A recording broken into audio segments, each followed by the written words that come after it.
Obuasi Linklin there. It seems so far as a go face more match in the Honumbe open space at the amount of beer because Kotoko ma omo home to extend say Ohonu enya natural home grounds obi home grounds and our occupy at the ball home matches.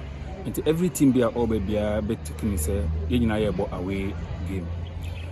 Now Ocean Nano Omone younger apostles here, the same thing happening because younger apostles fan say Omunina and you come as supposed to be Momobede or Mobaba into the big here can see supporters no to Makota team echi because Kotoko Bomat say supporters no huge and no Eboa team.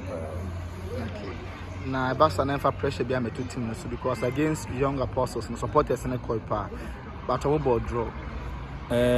Expectation in mom na omoma no call from kakra to extend say ma enkoye bibiti say Kotoko recruit to big players now players are now omede omudi akoto league. In fact it might be a very good recruitment but so munyina so hunu say recruitment na munyina ntime mo born at a time.